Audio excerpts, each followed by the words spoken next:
¿Qué tal si me acompaña en Apocalipsis para meditar en la palabra de Dios?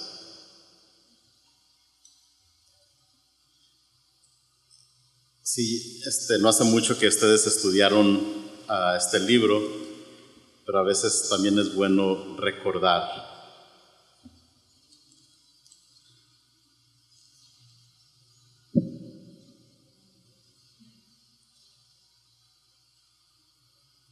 Vamos a leer 3 versículos en el capítulo 1 y vamos a leer en el capítulo 2 del 8 al 11.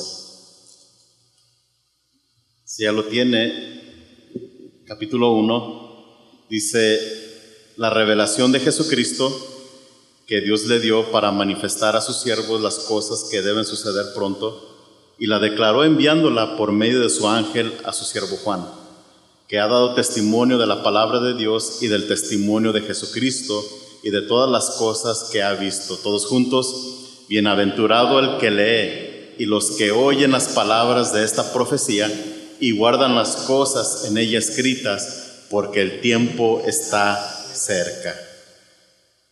Capítulo 2, versículo 8. Y escribe al ángel de la iglesia en Esmirna, el primero y el postrero, el que estuvo muerto y vivió, dice esto: yo conozco tus obras y tu tribulación y tu pobreza, pero tú eres rico, y la blasfemia de los que se dicen ser judíos y no lo son, sino sinagoga de Satanás. No temas en nada lo que vas a padecer. He aquí el diablo echará a alguno de ustedes o de vosotros en la cárcel, para que seáis probados, y tendréis tribulación por 10 días. Todos juntos: sé fiel hasta la muerte, y yo te daré la corona de la vida. El que tiene oído, oiga lo que el Espíritu dice a las iglesias. El que venciere no sufrirá daño de la segunda muerte. Oramos. Voy a agarrar el micrófono. Señor, hoy estamos tan bendecidos, tan dichosos, tan bienaventurados de pertenecer a tu pueblo, pertenecer a tu rebaño. Como dice el Salmo 23, el Señor es mi pastor, nada me faltará. En lugares de delicados pastos me pastoreará. Confortará mi alma, me guiará por sendas de justicia por amor de su nombre. Y hoy en esta mañana pedimos que nos lleves a esos pastos verdes de tu palabra, que sean una frescura, que sean un refrigerio, que sean un bálsamo a nuestra alma, Señor. Pero también un reto, pero también, Señor, una exhortación para que estemos preparados y estemos listos. Bendice este tiempo, Señor, te lo ruego, en el nombre de Jesús. A manera de recordatorio, les quiero decir que el libro de Apocalipsis se trata de revelar la gloria y la majestad de Jesucristo. De eso fue el enfoque principal del capítulo 1, que enseña el estado eterno, el estado glorificado del Señor Jesús. En el capítulo 2 y 3 trata con las iglesias de Asia Menor. Y en estas cartas, acá son 7 iglesias. En estas cartas descubre no solo lo que Dios quiere de esas iglesias, sino que también lo que Dios quiere de cada uno de nosotros. Las cosas que Él aprueba, las que no aprueba, las cosas que son importantes para Él, y si son importantes para Él, deben de serlo para nosotros. En estos mensajes tenemos ejemplos prácticos que debemos siempre considerar y tener en mente en nuestro diario vivir. En el versículo 8 del capítulo 2 dice: escribe al ángel de la iglesia en Esmirna, el primero y el postrero, el que estuvo muerto y vivió, dice esto. Entonces este mensaje va dirigido para el ángel líder, que a su tiempo la tiene que comunicar a la iglesia local que estaba en dicha ciudad. Y déjame darte algo de contexto para que podamos entender un poquito más el mensaje que le da a ellos. Esmirna significa amarga, ¿ok? Pero no debe de ser así para los cristianos. Pero el diccionario bíblico dice que Esmirna era una ciudad grande en la costa occidental de Asia Menor y su alianza con Roma fue conocida por siglos. La religión principal de Esmirna era el culto al César. Obviamente había otras religiones como la adoración a Diana de los Efesios, Artemis, Zeus y todo tipo de mitología, pero la principal de esta ciudad era el culto al emperador. Mire, este culto empezó primeramente con Augusto César, y con él era básicamente como una religión opcional. Es decir, si la quería seguir está bien, pero si no era gran cosa, ¿ok? Pero el emperador Domiciano, que era el monarca actual de esta época, hizo de esta religión una ley. Es decir, era una obligación que todos los ciudadanos deberían de adorar al emperador como si fuera Dios. Y por eso cuando estudias las historias dice que los varones cada año quemaban incienso al emperador y confesaban con su boca que César era el Señor. Y ahora nosotros podemos entender por qué Pablo dice a los romanos en capítulo 10, si tú confiesas con tu boca que Jesús es el Señor y si crees en tu corazón que Dios lo levantó de los muertos, serás salvo, ¿sí? Entonces, pero realmente confesar significa declarar tu lealtad, declarar tu fidelidad y tu obediencia al César. Y obviamente para todo cristiano en aquel lugar no se podía hacer.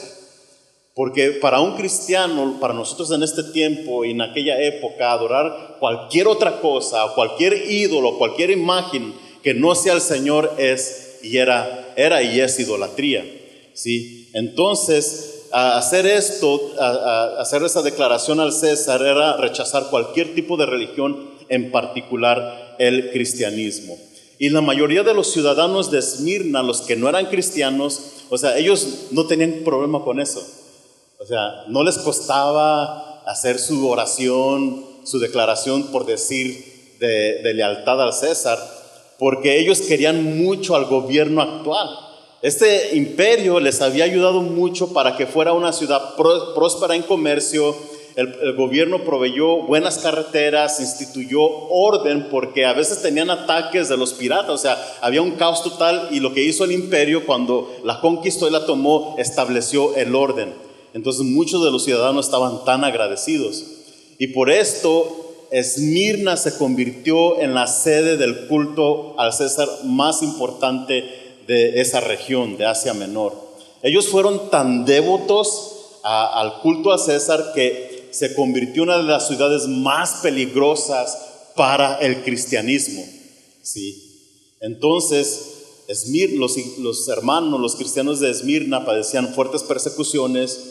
Muchos sufrieron el martirio, y la historia dicen que algunos de los ejecutados fueron Ignacio de Antioquía, era un líder reconocido, y también Policarpo, que tiempo después fue quemado en una hoguera por no negar a Cristo. Es decir, ellos fueron fieles hasta la muerte, ¿sí? Ahora, si llegas ahí en el versículo 9, en el 8, dice, el primero y el postrero, el que estuvo muerto y vivió, dice esto. A esta iglesia Jesús se presenta como el primero y el postrero, y esto es un título mesiánico, y además alude a una referencia del Antiguo Testamento donde Isaías 44:6 dice, así dice Jehová, el Rey de Israel y su Redentor, Jehová de los ejércitos, yo soy el primero y yo soy el postrero, y fuera de mí no hay Dios. Entonces Jesucristo toma este versículo del Antiguo Testamento y se lo atribuye a sí mismo. ¿Por qué? Porque cuando estudias profundamente la Biblia, te das cuenta que Jesucristo del Nuevo Testamento es Jehová del Antiguo Testamento. Y a veces el Padre Celestial del Nuevo Testamento también es Jehová del Antiguo Testamento, ¿sí? Entonces, pero la idea de todo esto de Isaías 44:6, de que al final de todo, Él es el primero y Él es el postrero. Y si hay un primero, no puede haber otro primero. Y si Él es el último, no puede haber otro último. O sea, no lo hay. Y luego dice, y fuera de mí no hay Dios. Y lo que quiere dar a entender a la iglesia de aquel entonces y a nosotros es de que al final de los tiempos, el que comenzó todo, Él la va a terminar, y lo único que el que va a quedar en pie después de que todo esto acabe será el Señor. Y nosotros también con Él. ¿O no? Y cuánta alegría me da saber de que cuando ves las guerras, cuando ves tanta maldad, cuando ves tanta matanza, al final de cuentas el Señor va a vindicar todo y va a poner todo en orden, ¿sí? Y nosotros, que no merecemos nada, ni de estar a un lado, ni desatar la correa de sus pies, vamos a estar ahí a un lado con Él, reinando con Él. Sí, Él es el primero y el último. Y en aquel día, como dice la Biblia, toda rodilla se va a doblar y todo el universo va a confesar que Jesucristo es el Rey, es el Señor, para gloria de Dios Padre. Y todos nosotros vamos a estar tan contentos de que todas las religiones, bueno, nosotros vamos a estar ahí gozosos, pero todos van a reconocer que Jesucristo es el Rey y no hay otro. Y aquí también les menciona en el versículo 9 el que estuvo muerto y vivió. O sea, Cristo les está recordando su propio sufrimiento, le está recordando su muerte y su resurrección. El que estuvo muerto y vivió, y esto debería de infundir aliento para los que estaban sufriendo persecución y para los que estaban a punto de morir en Esmirna. Y casi me puedo imaginarlos. Hoy somos cristianos, estamos siendo fieles al Señor. ¿Y por qué? Porque estamos pasando esto. Y el Señor viene y dice: ¿sabes qué? Yo soy el primero y el último. Yo soy el que estuvo muerto y que vive. Y lo que eso implica en esa misma declaración es de que el final para un cristiano no es una tragedia. O sea, la muerte en una tumba no es el final para todo creyente. ¿Sí? Hay vida después de esta muerte física. ¿Sí? Hay vida eterna. ¿Sí? Jesús dijo en Juan 14:19: todavía un poco y el mundo no me verá más, pero vosotros me veréis, porque yo vivo, vosotros también viviréis. ¿Sí? Para todo creyente, déjame te recuerdo, yo sé que quizás aman aquí el Caribe y las playas bonitas, las playas turquesas y todo eso, los cenotes. Guanajuato está más lindo. No se crea. No, Guanajuato tiene su belleza, pero es diferente. Y aún en todo eso, para nosotros los creyentes, dejar esta tierra es un partir y dejar esta tierra miserable con toda su hermosura. Pero comparada con la gloria eterna que nosotros se ha de revelar, no hay comparación.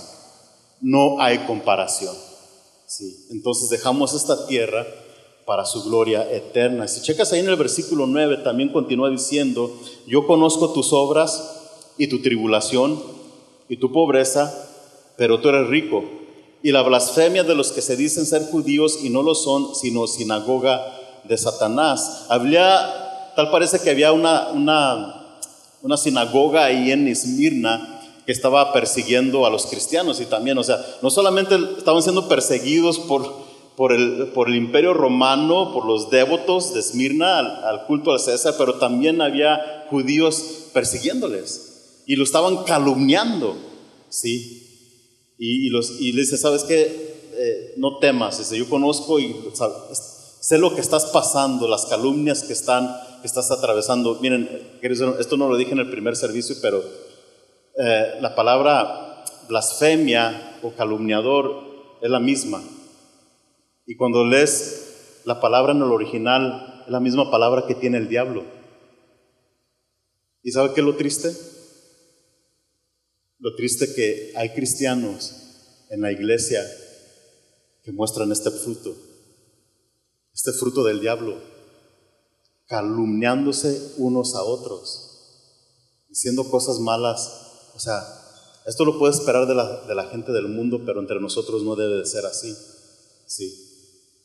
Pero Jesucristo les recalca aquí en el versículo 9 que lo que estaban pasando, les dice: yo conozco tus obras. Y en Hebreos 6:10, el autor dijo esto: porque Dios no es injusto para olvidar vuestra obra y el trabajo de amor que habéis mostrado hacia su nombre, habiendo servido a los santos y sirviéndoles aún. O sea, la idea de Apocalipsis es de que no es porque la estaban pasando mal, significa que Dios se había olvidado de ellos.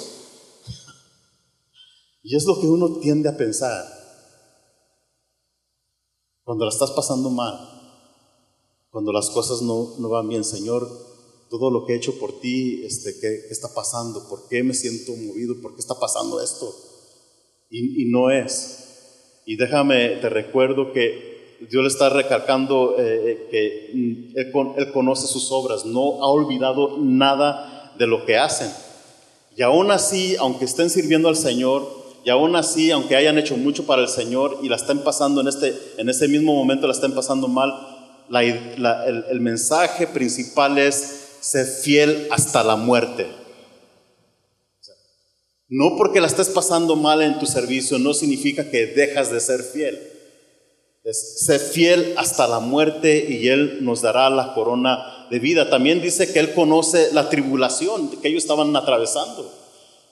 Y en el griego es tlipsis, tribulación, y es una palabra que denota presión, y es una palabra de una figura. De hecho, la presión habla de que cuando cosechaban la uva y luego la ponían como una tina así gigante y luego la ponían toda la uva, y entonces empezaban a presionarla con los pies y sacarle el jugo y todo eso que necesitaban para hacer el vino.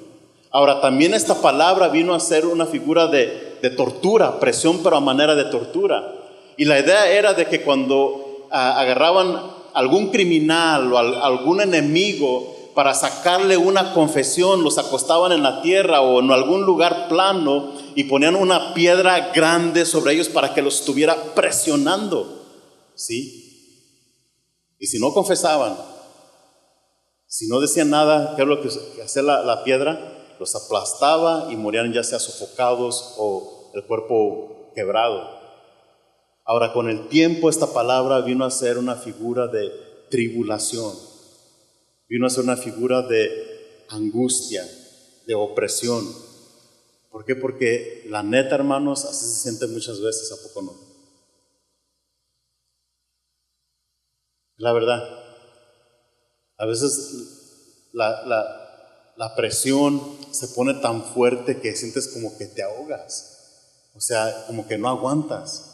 Y a veces salen temas de nuestros hijos, Señor, y nadie queda exento de todo eso, todos atravesamos eso. Una vez una familia me llegó conmigo: no sé qué hacer con mi hijo, ya le hemos hecho todo, allá en León, ya le hemos hecho todo, y le dije, yo le dije: mira, yo también paso por lo mismo. Aquí lo importante es persevera y persevera disciplinando a tu hijo, ¿sí? Porque después, aunque te sientas que ya no puedes, vas a ver fruto. Fue lo que le dije a esta familia. Ya pasó más de un año y ya empezaron a ver fruto.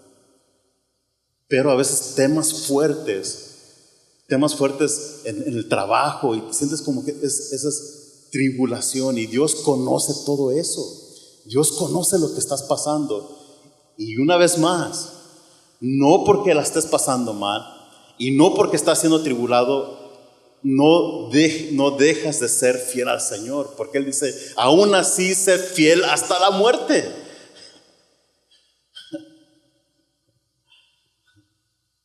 Y luego dice aquí que yo también, dice ahí en el versículo 9, dice: yo conozco tus obras y tu tribulación y tu pobreza. Miren, hermanos, la palabra pobreza aquí en el griego es togeia, y hay otra palabra para pobreza en el griego que también se usa, y la otra palabra es justeresis, más o menos así. Hay una que sí es una pobreza extrema y la otra no tanto. Jesús usó un ejemplo de la pobreza que no es extrema, con una ancianita que va y deposita sus ofrendas y luego le dice a los discípulos: mira, esta echó más que los demás porque de su pobreza echó todo lo que tenía. O sea, sí era pobre, pero no en extremo, porque la palabra aquí en Apocalipsis, pobreza, literalmente significa mendicidad. significa indigencia. Y a tal extremo habían caído los cristianos de Esmirna, que estaban, por decir, si lo puedo decir, en mendicidad. No puedo, es que a veces tengo como temor de pronunciar esa palabra porque a veces no la digo bien. Pero no se nos dice, no se especifica la razón por qué eran pobres. Pero lo más seguro es de que Esmirna, siendo una de las ciudades más peligrosas para el cristiano, estaban siendo perseguidos, y una manera de persecución era atacar las finanzas. Eso era. Muchos cristianos perdieron sus chambas, sus trabajos, muchos hasta sus propios papás los repudiaban y los desheredaban de la herencia familiar. Entonces llegaba a tal grado que ya estaban, por decir, mendigando. Eso es mendicidad, indigencia. Y esa es la palabra que usa Juan para la iglesia de Esmirna. Sí. Y Dios dice: yo conozco tu pobreza.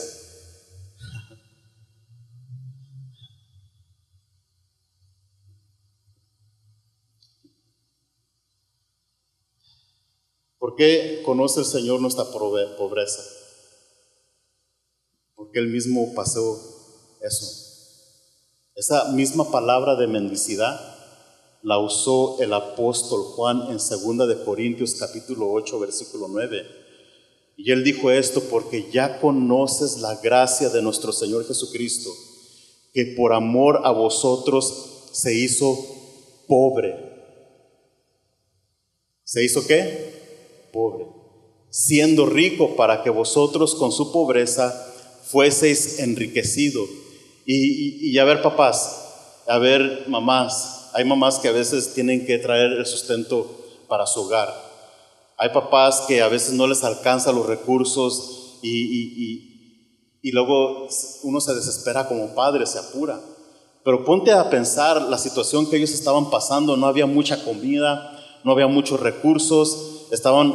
¿Qué tal medicina? ¿Cómo te sentirías si tu hijo o tu hija que no entienden eso? A veces hay hijos que no entienden cuando no hay pan.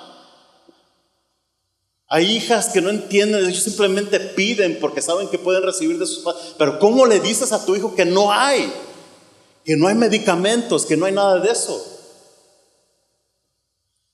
Y todo esto podría acabar si solamente declarabas con tu boca que el César era el Señor en lugar de Cristo.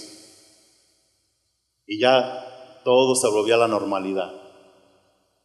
Ahora tu familia te agarraba, te juntaba. O sea, todo eso cambiaría si lo harías. ¿Sí? ¿Qué pasaría si llegara aquí a Playa, hermanos? Si llegara una persecución así, donde ahora ya no es que ya no hay libertad de religión, ahora solamente se va a dar culto a la presidenta actual, y que si no, te van a cortar todo y te van a perseguir. ¿Qué sucedería si esto llegara aquí o a León o a Cancún? ¿Qué haríamos? Y aún así, el Señor dice, aún en medio de todo eso, debemos de ser fieles hasta la muerte. Fieles hasta la muerte. Y fíjate lo que dice ahí en el versículo 9: yo conozco tus obras y tu tribulación y tu pobreza, pero tú eres rico, les dice. Tú eres rico, ¿sí? Físicamente Esmirna era pobre, pero ricos en las cosas del cielo. Y es un contraste con la iglesia de la Odisea que está en el capítulo 3, porque esta iglesia era muy rica materialmente y ellas decían que no tenían necesidad de nada. Y Jesús le dice a la iglesia de la Odisea que era una iglesia miserable, pobre, ciega y desnuda. Y le dice: y ponte colirio para que veas bien. ¿Sí? Ahora, lo que quiero decir es de que Jesucristo no mide y no estima las cosas como el mundo lo hace.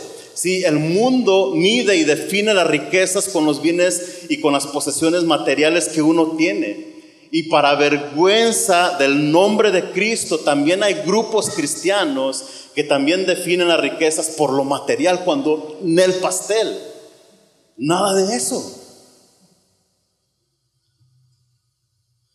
Como los que predican el evangelio de la prosperidad. Ellos dicen que si solo tienes suficiente fe puedes ser rico, con mucho dinero. Y checa, que si no tienes abundancia de bienes es porque no tienes suficiente fe. Y déjame decirte que esa doctrina, esa herejía es una vergüenza, es un insulto a todos los que han servido a Cristo fielmente y con escasez y sin nada en sus bolsillos. Sí. Es como una cachetada, es una bofetada a la iglesia de Esmirna. ¿Por qué te digo esto? Porque Cristo no encontró ningún reproche en esta iglesia. En la iglesia de Filadelfia y en la iglesia de Esmirna no le dice que tiene algo en contra de ellos. Y era una iglesia pobre materialmente, pero rica en las cosas de Dios, y siempre se ha tratado de eso, ¿sí? Y lo que nos quiero decir hoy en esta tarde, que si estás sufriendo escasez, no significa que andas mal, porque la iglesia de Esmirna era pobre. Y si tienes muchos bienes, no significa que andas bien. No midas tu espiritualidad o tu madurez con las cosas materiales y con los bienes de esta tierra. Nunca, jamás. Es la fidelidad. Es la fidelidad al Señor. Sí. En Romanos 8:32 dice, el apóstol Pablo escribió esto, dice: el que no escatimó ni a su propio Hijo, sino que lo entregó por todos nosotros. Y es una pregunta retórica. Dice: ¿cómo no nos dará también con Él todas las cosas? Dice, Dios no escatimó a su propio Hijo y lo entregó por todos nosotros. Ahora ponte a pensar, el creador del universo, Él creó las montañas que tienen mucho oro. Él creó los lugares donde hay mucha piedra preciosa. Si Dios quiere, Él puede decir: ¿sabes qué? Quiero que caiga 1 tonelada de lingotes de oro para Ramón. Por favor. Si quieres.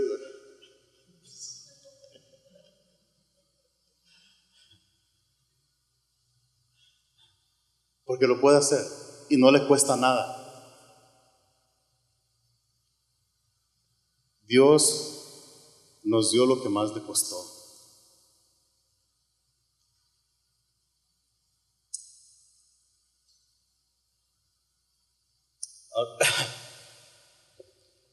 Ahora que mi hijo ha estado ausente por más de un mes en la escuela, o sea, siempre hemos estado juntos, siempre hemos estado en familia y todo eso, y ahora se siente como padre, se siente la ausencia de tu hijo. Imagínate entregar tu hijo, lo que más quieres, lo que tiene el mayor valor en todo el universo, y entregarlo por gente desagradecida, por gente que no quiere nada con Dios, por gente ingrata y pecadora, y entregarla. Pero Dios dice: yo no escatimé a mi propio Hijo, lo entregué. ¿Tú crees que todas las cosas eternas, está hablando de la gloria eterna, tú crees que no te las voy a dar? Si te di lo que más me costó.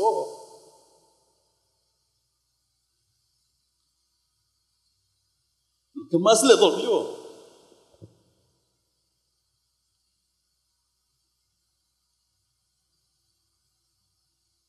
¿Y cómo no vamos a seguirle? ¿Cómo no vamos a ser fieles al Señor si nos dio lo mejor de Él?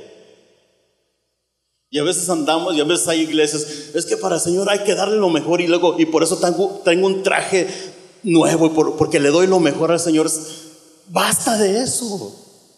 Lo mejor que le podamos dar al Señor es nuestra fidelidad, nuestra obediencia, como gratitud, y no para ganarnos nada, simplemente para mostrar que le amamos y que queremos estar con Él.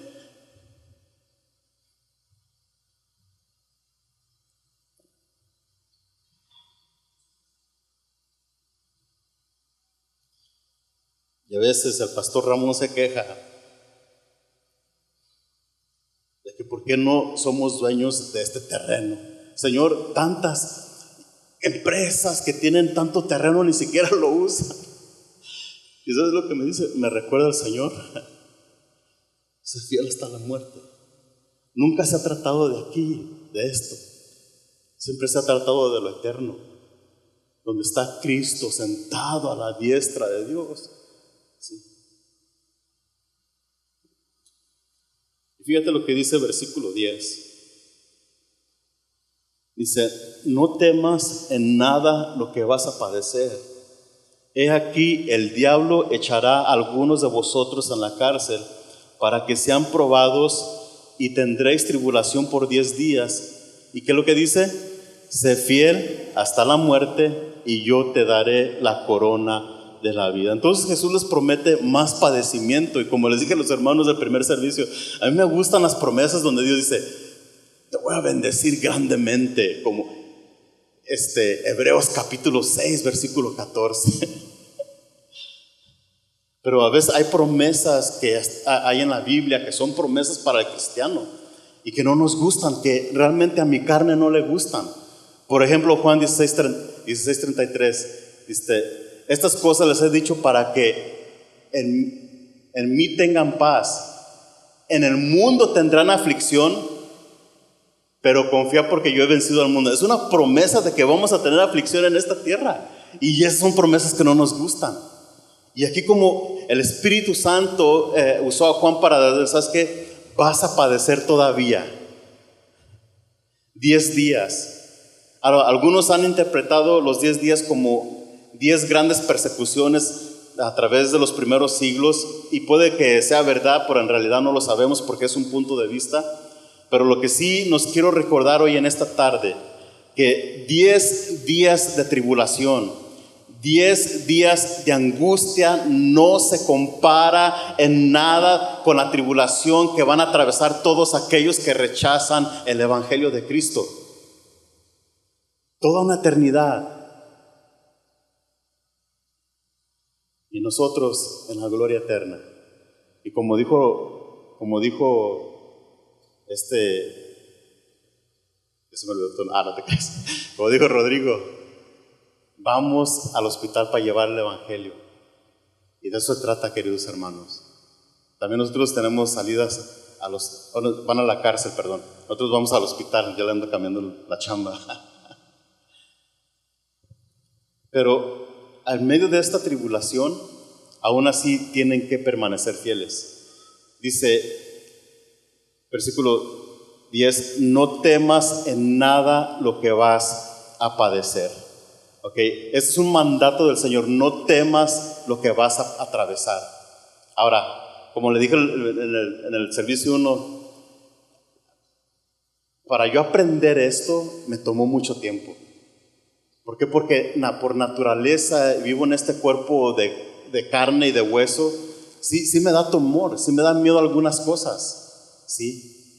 Pero lo que quiero decir es que cuando Jesús da un mandato de no temer, también provee la facultad y también provee el poder para poder llevarlo a cabo, ¿sí?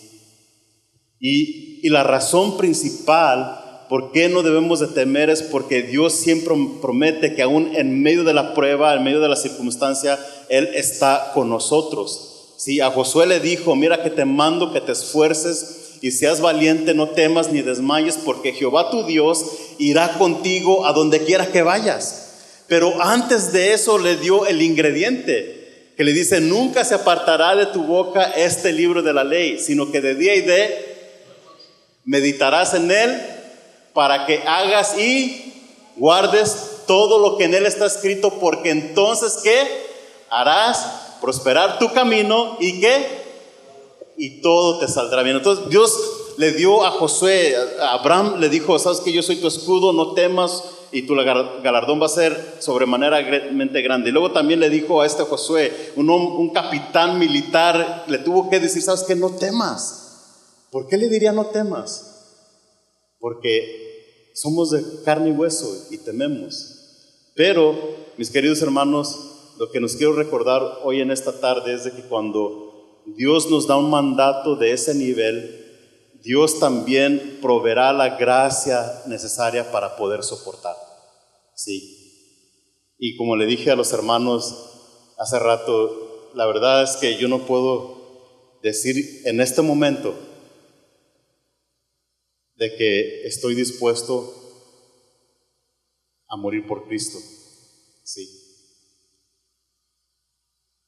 Cuando tenía 5 meses de cristiano, sí, yo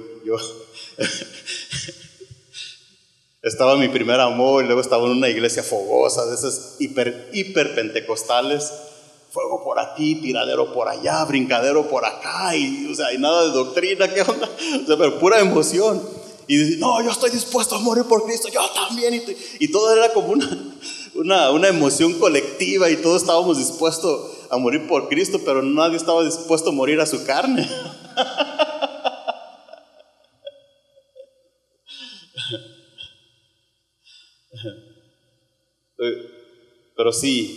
Pero lo que sí nos quiero decir, queridos hermanos, de que si un día Dios nos llama a glorificarlo de esa manera, a través del martirio, por decir, yo creo que en ese momento Él nos dará el poder, la facultad y la gracia de poder honrarlo, sí. ¿Por qué? Porque nunca se ha tratado de tu poder, y eso los ha dicho Rodrigo. Nunca se ha tratado de nuestra astucia, jamás. Siempre se ha tratado del poder y de la gracia que Dios nos da. Y eso es, ¿a nosotros qué nos toca hacer? Ser fieles hasta, exacto, es lo que nos toca hacer nosotros, ser fieles. Ahora, si estás pasando un momento de prueba, te voy a decir la verdad. No te voy a llegar como algunos hermanos que llegan bien espirituales. El Señor me dijo que en este momento se va a terminar tu prueba. La verdad es de que solamente Dios sabe si te la va a quitar inmediatamente o te va a dejar otros 10 días pasando la prueba. No se sabe, solamente Él sabe. ¿Qué te toca hacer a ti? ¿Qué me toca hacer a mí? ¿Qué? Ser fiel hasta la muerte. Dice, sé fiel hasta la muerte y yo te daré la corona de vida. Y ya hay una corona para nosotros, hay una corona de vida eterna. Es una recompensa hermosa que ni siquiera lo merecemos, pero el Señor la tiene preparada para nosotros. El apóstol Pablo le dijo a Timoteo en 2 de Timoteo capítulo 4 versículo 6 y versículo 8, dijo, porque yo ya estoy listo para ser sacrificado y el tiempo de mi partida está cercano. He peleado la buena batalla, he acabado la carrera, he guardado la fe. Y luego continúa diciendo, por lo demás me está guardada la corona de justicia, la cual me dará el Señor juez justo en aquel día, y no solo a mí, sino también a todos los que aman su venida. Y este versículo me encanta. ¿Por qué? Porque cuando Pablo le escribió eso a Timoteo, no hay ningún tono de incertidumbre, ¿sí? Y ponte a pensar, cuando estudias la epístola de 2 de Timoteo, Pablo estaba en un calabozo a punto de ser decapitado. Y en sus escritos no se ve ningún tipo de remordimiento, ningún sentido de que su vida va a acabar en tragedia. Al contrario, él dice con toda certeza y con tanta convicción y con tanta verdad, porque él sabía, ¿sí?, de que él recibiría esa corona de vida.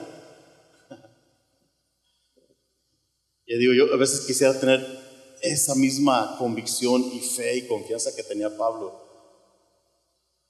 Pero no creas que Pablo la escribió de la oficina de Rodrigo, que está acá con aire acondicionado.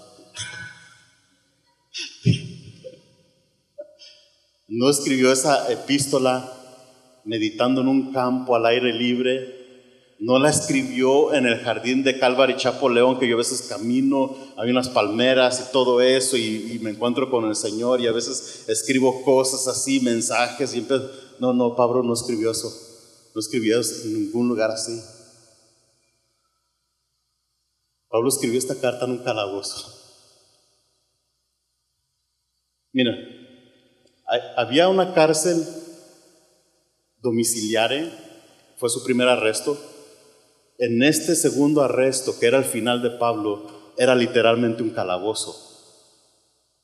Y en un calabozo está todo oscuro, hay ratas alrededor y hay bichos, y además no tienes un baño privado para hacer tus necesidades fisiológicas.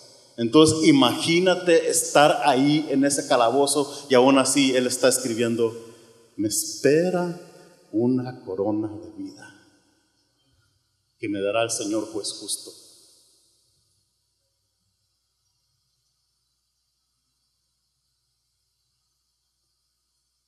Y a veces Ramón se queja por cositas tan insignificantes. A veces el pastor Ramón se queja por escaseces que realmente no son escaseces. Y a veces somos así, ¿a poco no?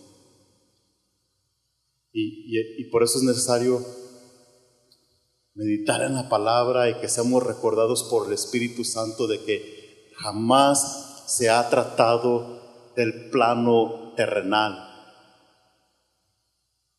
Siempre se ha tratado de lo eterno, porque de tal manera amó Dios al mundo que ha dado a su Hijo unigénito para que todo aquel que en Él cree no se pierda, mas tenga vida eterna.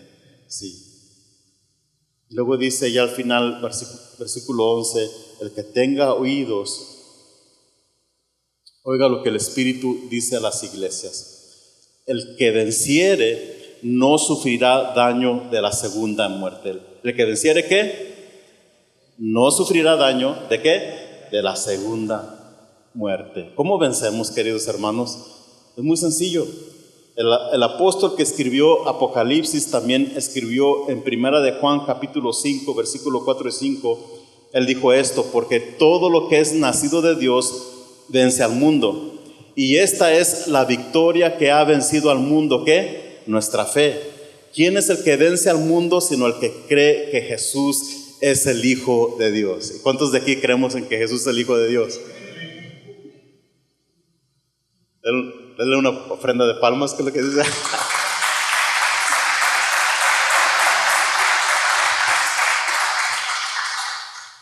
La Biblia enseña que hay una muerte física y hay una muerte segunda, una muerte eterna. La muerte física ya la conocemos.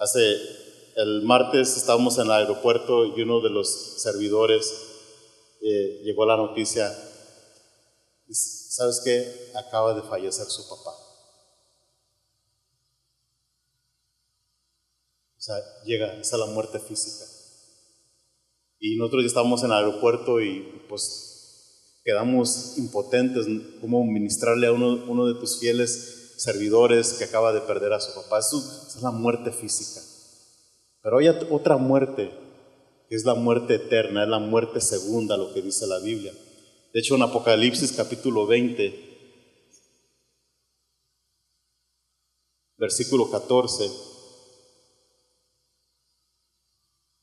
y versículo 15 dice: y la muerte y el Hades fueron lanzados al lago de fuego. Esta es la muerte segunda.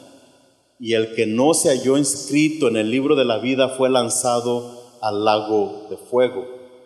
Capítulo 21, versículo 6 dice: y me dijo, hecho está, yo soy el alfa y la omega, el principio y el fin. Al que tuviere sed, yo le daré gratuitamente de la fuente del agua de la vida. Versículo 7, el que venciere heredará todas las cosas, y yo seré su Dios, y él será mi hijo. Pero los cobardes e incrédulos, los abominables y los homicidas, los fornicarios y hechiceros, los idólatras y todos los mentirosos tendrán su parte en el lago que arde con fuego y azufre, que es ¿qué? La muerte segunda. Y un día, queridos hermanos, yo desde desde que me convertí. Vivo tan agradecido. A veces le digo a la congregación de León, porque yo de niño fui a una escuela católica, un colegio católico de primero al sexto grado. Y cada viernes de la misma escuela nos llevaban a la parroquia para darnos misa. Y cada viernes, y luego los domingos cuando nos llevaba mi mamá, y cada viernes nos daban la misa. Y muchas veces en esa misa miraba las fotos de ahí de los que están en el templo, y había una foto, y muchas fotos del diablo y gente quemándose y así ya está. Y fíjate cuál es mi mentalidad que tenía como de 7, 8 y 9 años. Yo decía, cuando yo vaya al infierno, me voy a llevar un machete escondido para pegarle en las patas al diablo, decía. Esa era mi mentalidad. Lo que quiero decir es de que yo no vivía con una seguridad de la vida eterna. Me llevaban a esa religión y siempre estaba ahí, pero ya vivía condenado. Y luego después, cuando crecí, mi papá nos llevó a Estados Unidos y viví una vida tan perdida, caí en la drogadicción y todo eso. Y una vez me entró una convicción tan fuerte de que si sigo así me voy a ir al infierno. Pero no podía dejar las drogas. No podía dejar el cristal, no podía dejar el alcohol. Entonces Cristo viene a mi vida y desde entonces he vivido agradecido. Gracias, porque no seré parte de este lago de fuego. No lo merezco. No lo merezco para nada. Pero gracias. Soy ya parte de tu Hijo. Y siempre estaré eternamente agradecido de que los que confiamos en Jesús por fe no pasaremos la muerte segunda. Y de eso se ha tratado siempre. No de los bienes materiales, no de los éxitos mundanos. Ahora, si tienes riqueza, si eres cristiano, tienes doble bendición, no hay problema. Pero lo más importante es nuestra fidelidad al Señor. Y siempre lo será. Y a veces me cuesta mucho aceptarlo, porque a veces veo que a otros lugares les va mejor y yo acá quejándome, y el Señor me tiene que recordar: simplemente mantente fiel. Permanece fiel. Y un día voy a estar tan agradecido de ver a mi hijo, a mis hijos, a mi esposa, a mis hermanos en Cristo, gozándonos en las bodas del Cordero. Y por eso, el mandato de ser fiel hasta la muerte, es decir, aun si te cuesta la vida, solo lo puede exigir, solo lo puede pedir alguien que es digno de dicha lealtad. Había un pensamiento en el mundo antiguo. De hecho, dicen historiadores que unos estimaban tanto a Alejandro Magno, que lo apreciaban, que eran tan devotos a él, que si este rey decía a uno que estaba en un cerro, que si nada más le decía, o sea, se aventaba.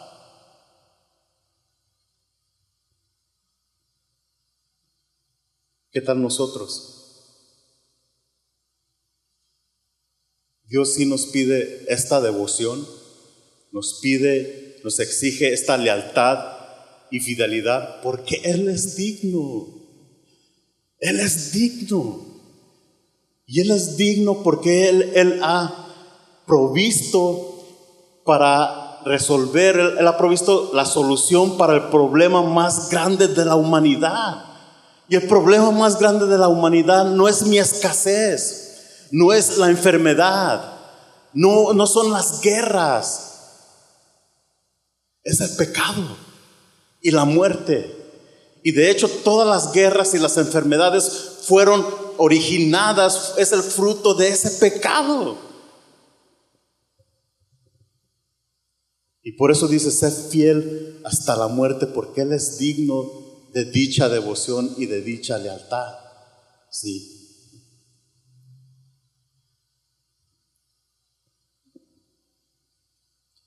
Ya casi termino. Miren, ya comentarios finales. Esta iglesia de Esmirna parecía que no andaba bien conforme al estándar de la iglesia hoy en día. Porque hoy en día, si las finanzas de la iglesia están bien, entonces es una iglesia bendecida. Si hay muchos bienes materiales, entonces se considera una iglesia bienaventurada. Pero como te dije, Jesús no dijo ninguna crítica en contra de Esmirna, y esta iglesia era pobre, estaba tribulada, y luego, aparte de eso, iba a pasar más tribulación. Y lo dice, ¿sabes qué? Esta era una iglesia que estaba quizás mal materialmente, pero bien ante los ojos del Señor Jesús, y eso es lo que queremos, ¿a poco no? Sí. Si hoy te identificas con la iglesia de Esmirna, recuerda que el que mandó este mensaje es el primero y el último. Él es el Dios todopoderoso. Y aunque parezca que no, y aunque las situaciones parezcan como que Dios no está con nosotros o que está pasando algo, no, Él sigue estando en su trono y Él sigue pidiendo de nosotros que seamos fieles hasta la muerte. Sí. Él mismo dijo, yo conozco tus obras. Y si has hecho tantas cosas para el Señor y quizás nadie te valora, nadie aprecia tu servicio o lo que haces para el Señor, déjame decirte que Jesús te comprende. ¿Por qué? Estudia su vida. Tantas cosas que hizo cuando hizo su ministerio en la tierra, sanando a gente, limpiando leprosos. Oye, es que no fueron 10 los que sanaron. Entonces, ¿por qué solamente regresa este que es samaritano? Leprosos. ¿Sí me explico? Y tantas cosas que Él hizo para la gente, y al final de cuentas, muchos de ellos gritaron, crucifícale, crucifícale. Él conoce tu tribulación. De hecho, Él padeció mucho más de lo que nosotros podamos sufrir. La noche antes de ser entregado, de tanta presión y tanta angustia, dice la Biblia que sudó gotas de sangre, y luego al siguiente día cargó sobre su cuerpo el pecado del mundo entero. Y a veces no nos ponemos a pensar lo que esto implica. Sí, Jesús fue azotado, fue abofetado y murió en una cruz así, y luego murió. Pero a veces no podemos a pensar lo que esto implicaba.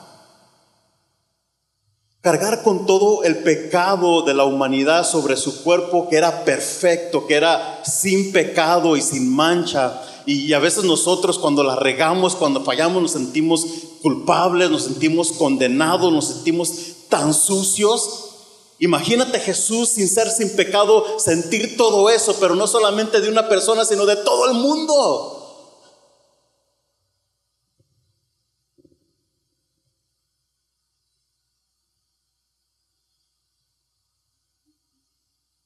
Él conoce también tu pobreza, si estás pasando escasez. Una vez un escriba le dijo, ¿sabes que yo te voy a seguir a donde tú vayas? Jesús le dijo, las zorras tienen guaridas y las aves del cielo tienen nidos, mas el Hijo del Hombre no tiene dónde recostar su cabeza. Él te comprende, Él te ama, sabe lo que estás pasando. Y por eso Él hace la invitación en Hebreos capítulo 4, versículo 15 y versículo 16. Y ¿sí está ahí? Dice, porque no tenemos un sumo sacerdote que no pueda compadecerse de nuestras debilidades, sino uno que fue tentado en todo según nuestra semejanza, pero sin pecado.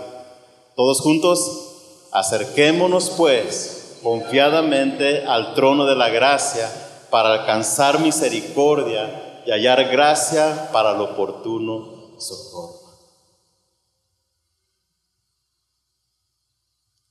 Hay que ser fieles hasta la muerte. Si hay algo que te identificas con esta iglesia, solamente recuerda que no eres el único, no vas a ser el primero ni serás el último. Sí, recuerda que nos espera una recompensa gloriosa, no vamos a sufrir la segunda muerte. Recuerda que Jesús pagó por nuestra redención y al final de cuentas Jesús tiene la última palabra. Él tiene todo, Él sigue estando en su trono. A nosotros nos toca ¿qué? Ser fiel hasta la muerte. Vamos a orar.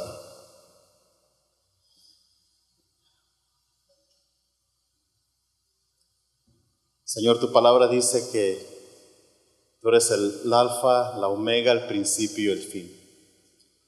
Y al que tuviere sed, que tú darías gratuitamente de la fuente del agua de la vida. Gracias por saciar nuestra sed. Y yo ruego, Señor, que si hay alguien aquí que todavía no ha querido tomar de tu agua, yo ruego que hoy le hables, que no lo dejes en paz en este día ni mañana hasta que reconozca que tú eres el único Señor y que tú eres el único que ofrece salvación.